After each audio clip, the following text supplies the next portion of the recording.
Eh bien bonjour à tous, aujourd'hui je vais vous expliquer un petit peu les bases de l'OCaml, puisque je vous ai fait donc quelques vidéos au nombre de 3 sur le projet OCaml compression JPEG, donc là je vais essayer de vraiment repartir sur les bases vraiment dès le début, et vous expliquer depuis l'interpréteur comment créer des variables et comment créer quelques fonctions, et avec ceci vous serez équipé pour faire toutes les fonctions que vous voudrez assez facilement. Alors l'interpréteur, je le lance avec OCaml. Donc pour ceux qui ne savaient pas, parce qu'ils n'ont pas vu, on peut faire sudo apt-get install OCaml. Ça va vous demander votre mot de passe et va installer tout ce qui est sert à OCaml 3.12.1. Et après vous lancez OCaml dans l'interpréteur. Donc dès que je suis dans ce petit truc là ici, dièse, je peux écrire du OCaml directement et ça va l'interpréter. Donc par exemple, si je dis que je pose une variable x qui est égale à 2, il me dit bah, x il vaut 2. Ce qui fait qu'après si je demande x, ça m'envoie 2. Donc on voit déjà un premier type qui est l'int, l'entier. Alors avec ce int, on peut par exemple déclarer une deuxième variable y égale 3. Et il me dit c'est bon, y est bien une variable qui vaut 3. Et comme tout est fonctionnel, je peux faire du calcul les uns avec les autres. Donc je peux faire x plus y qui m'envoie 5, donc 2 plus 3, 5.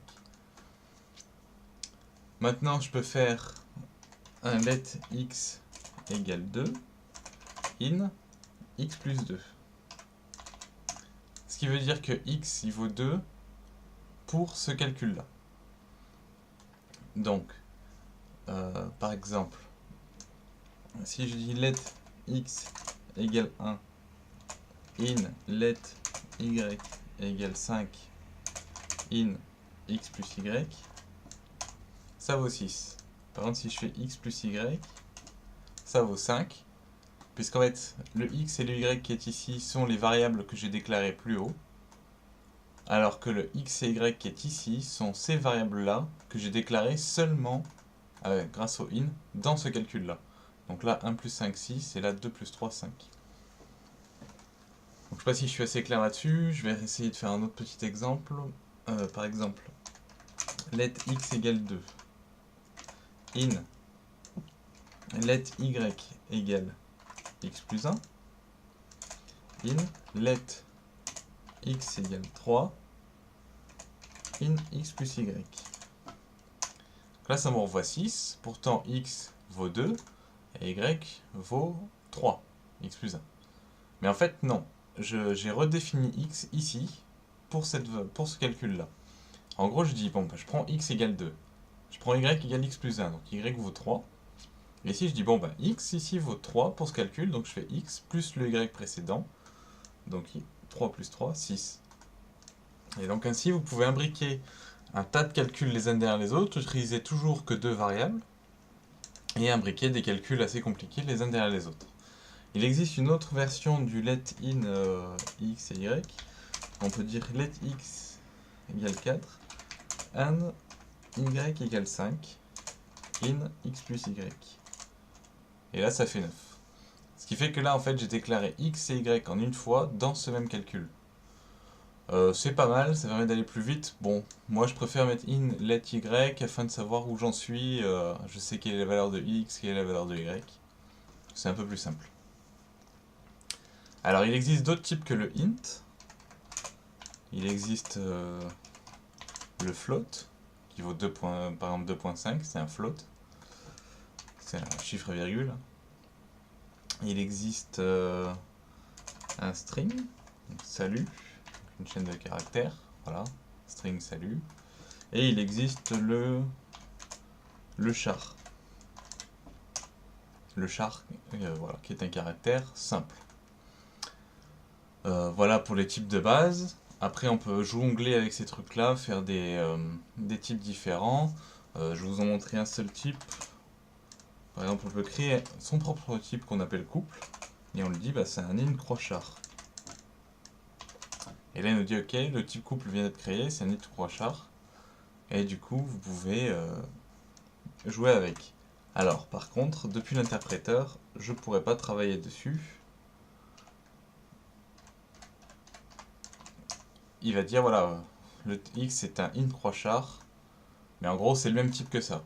Ça vous permet, si vous voulez créer des types vous-même, pour des fonctions. C'est-à-dire que si vous n'avez pas besoin de dire, si vous n'avez pas envie de dire, bon, bah, moi je veux une croix char liste, vous direz, bah, moi je veux un couple liste.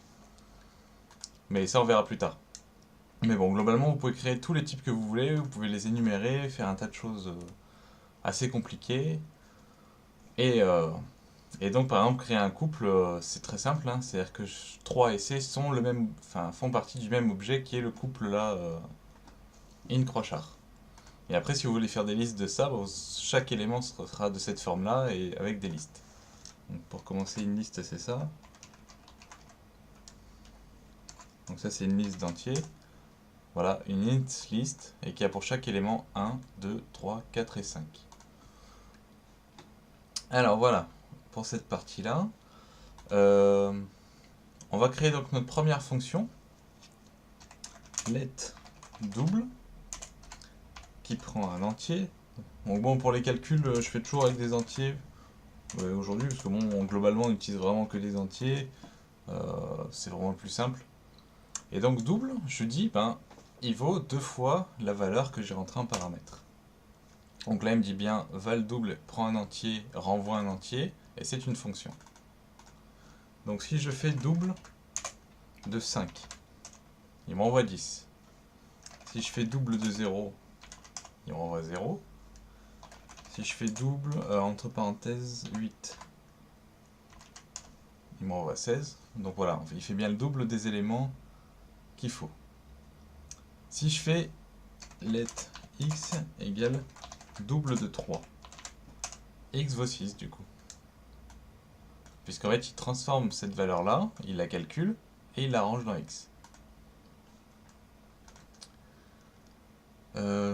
Qu'est-ce qu'il y a? Eh oui, et puis maintenant, si je rappelle double de x, comme x vaut 6, ben, il fait le double, il en calcule donc le double, ça fait 12.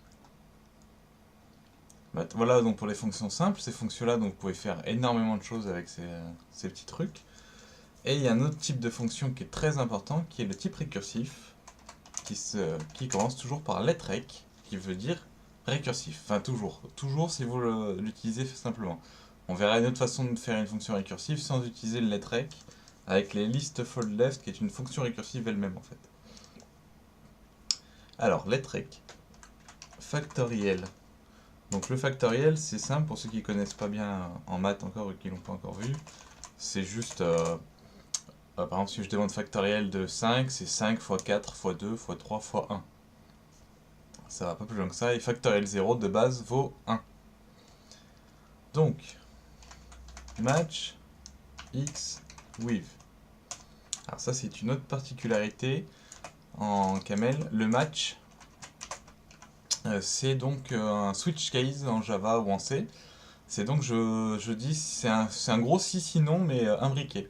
C'est-à-dire que si x vaut 0, je fais ça, si x vaut pas 0, je fais ça, et ainsi de suite. Et en OCaml, ça s'écrit toujours comme ça. C'est-à-dire qu'on a le pipe, notre élément, flèche, qu'est-ce qu'on fait avec, et puis après on calcule un truc. Et sauf pour le premier, qui n'est pas obligatoire. Le premier, en fait, on n'est pas obligé de mettre le pipe parce qu'il sait par défaut que ça sera celui-ci par défaut. En fait, l'ordre est très important. Si vous mettez lui d'abord, il sait que le fond de la récursivité ce sera ça et il calculera ça si x vaut 0 directement. Donc voilà.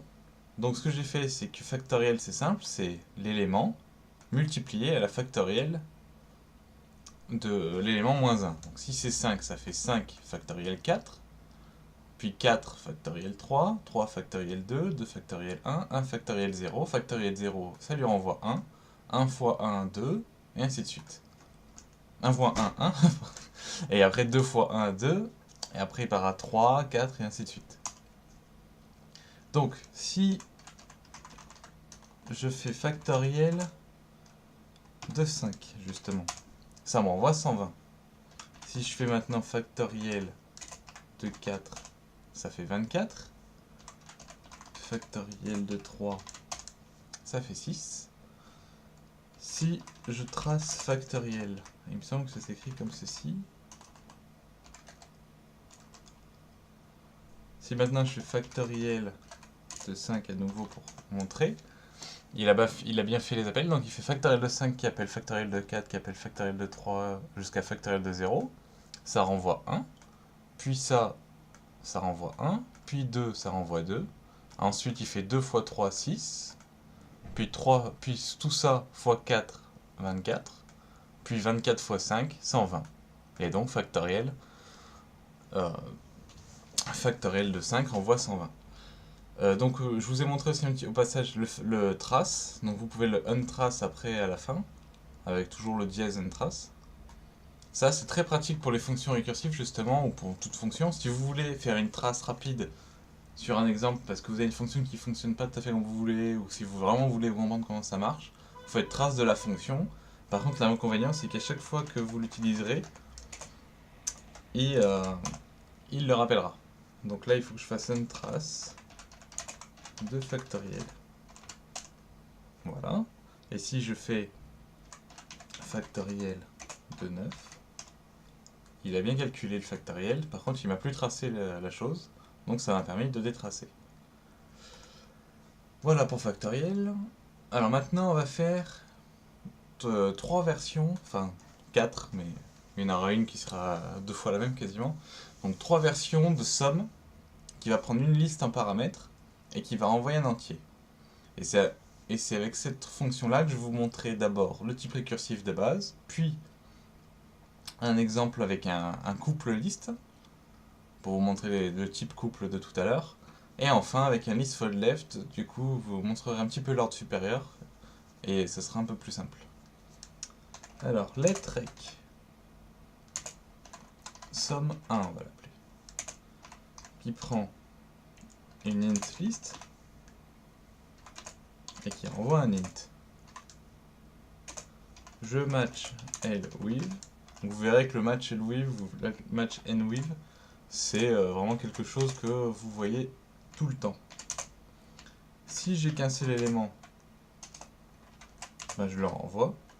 Et si j'ai plus d'un élément, je découpe à gauche. Donc le E de point permet de faire un découpage à gauche et de récupérer le premier élément dans la liste générique et de renvoyer notre liste qui est le reste, qui est la liste privée du premier élément. Donc si c'est ça, bah, je renvoie E plus somme 1 de reste. Voilà. Et si je demande somme 1 de 1, 2, 3, 4, 6, 7 par exemple, ça renvoie 23, puisque 1 et 2, 3, 3, 6 et 4, 10, 16 et 23, et 7, 23. Si je refais somme 1, 2, 1, 2, 3, 4, 10.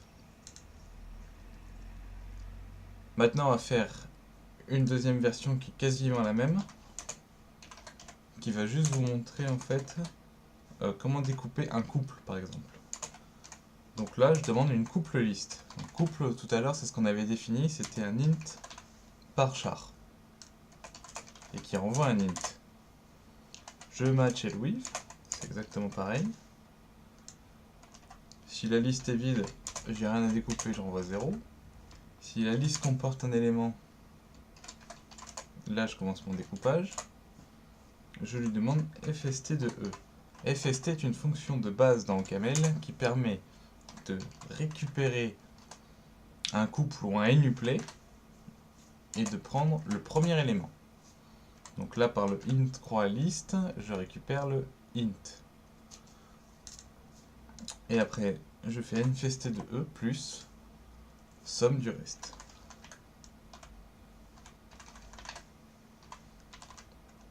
Voilà.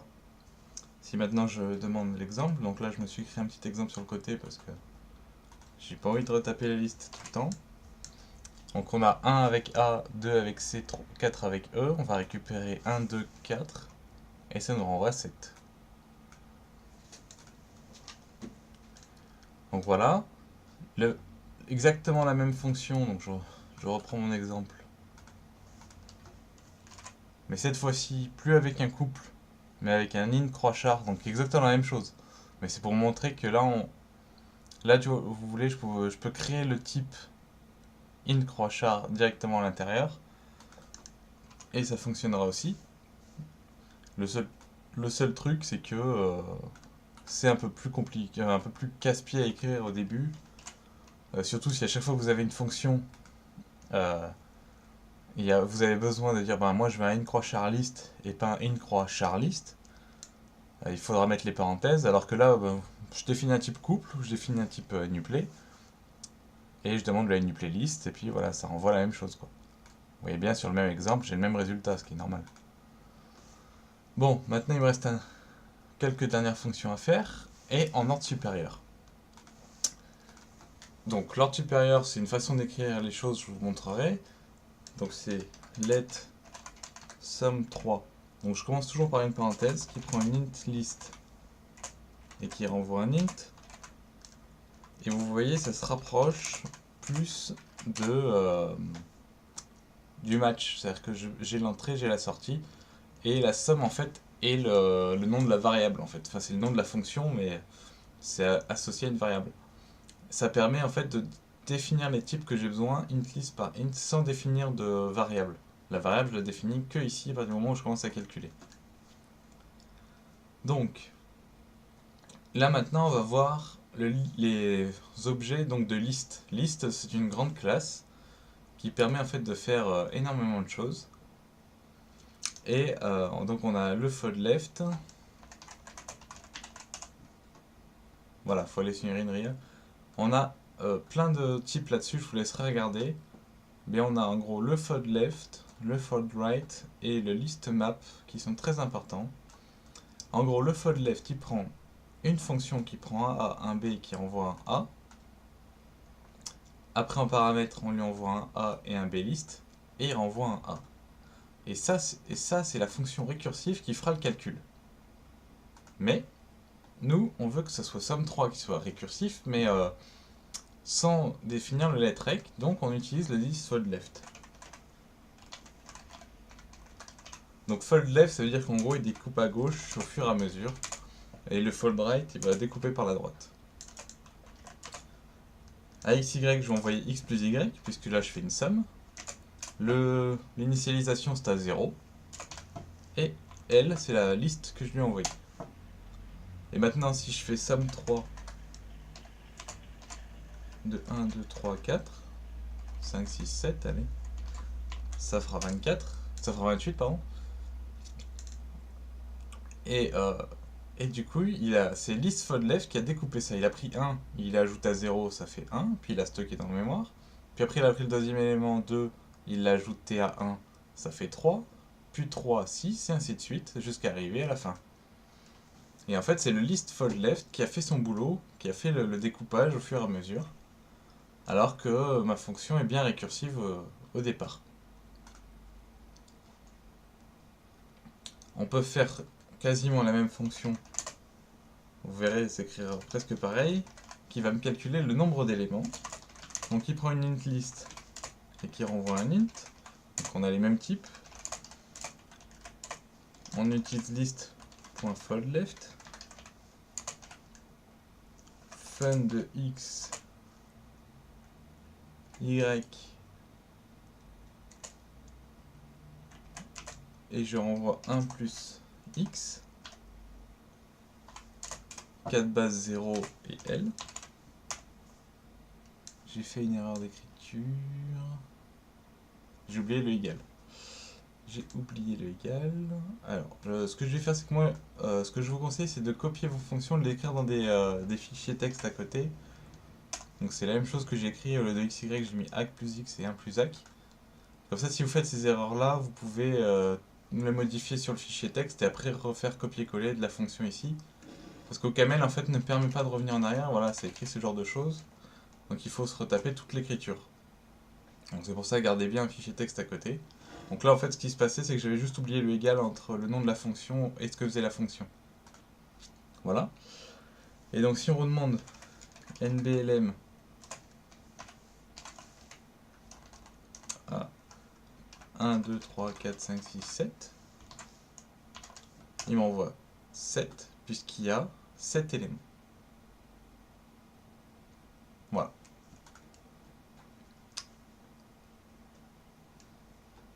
Maintenant, on va voir un autre qui est le list map, qui est l'autre version très utile en fait du calcul, qui permet de faire un calcul sur tous les éléments d'une liste. Donc si on veut faire une fonction plus 1, qui ajoute 1 à tous les éléments d'une liste, ça veut dire qu'on prend une int list et qu'on renvoie une int list. Puisque ça, on ne va pas modifier le type de ce qu'on sort, mais bien le contenu. List.map, voilà, qui prend une fonction x et qui renvoie x plus 1, donc là j'ai bien rajouté 1 à x, et une liste. Et si maintenant je dis plus 1 de 1, 2, 3, 4, 5, 6, 7, j'oublie le 6, il renvoie bien 2, 3, 4, 5, 6, 7, 8. Chaque élément il a rajouté 1. Donc le list map et le list fold left vous permettront de faire toutes vos fonctions en OCaml. Dès que vous aurez besoin de la récursivité, ça va beaucoup plus vite, c'est beaucoup plus simple à écrire. Vous savez tout de suite que vous prenez une fonction, que vous ajoutez 1, ça se voit directement, et que vous prenez une liste. Maintenant on va faire une dernière fonction, et puis on se laissera là-dessus, pour vous montrer qu'on peut vraiment faire beaucoup de choses. Je vais transformer une bool list, donc des true false. Donc oui, il existe le type booléen aussi. En entier. Donc je prends une bool list et je renvoie un entier. Fund_L, du coup je vais le faire avec un fold left. Je lui demande xy et je renvoie 2 fois x plus si y, c'est-à-dire que si y égale true, sen 1, else 0. Voilà. 4 base 0, puisque je fais une somme. L. J'ai fait une syntaxe erreur et à chaque fois je fais la même erreur, j'oublie le égal. Excusez-moi pour ces petites erreurs. Donc il faut bien sûr ne pas oublier le égal qui est ici. Voilà. Et si maintenant je demande une bool list to int de true, false, voilà, false, true, il m'envoie 5 puisque true, false, true, ça fait 1, 0, 1. Le 1 là, est à la puissance 2, ça fait 4, plus 1, 5. Parce qu'en fait, il fait 1 plus 2 fois 1 plus 0, 2. Plus 2 fois 2, 4. Plus 1, 5. Et on renvoie 5. Donc vous voyez, on peut transformer vraiment tous les types qu'on veut d'une version à l'autre. Juste avec le list fold left, on définit notre fonction, ici, initialisation et la liste. Voilà. Bon, bah, j'espère que j'aurai été assez clair pour ces quelques minutes sur l'OCaml. Après, il reste les arbres et puis définir vraiment des types, mais ceci, je vous laisse vous orienter vers le projet ou vers INRIA. Mais globalement, vous pouvez vraiment tout faire avec ces fonctions-là. Si vous avez des questions, n'hésitez pas à les laisser en commentaire et à partager la vidéo. Et puis à bientôt pour de nouveaux tutoriaux.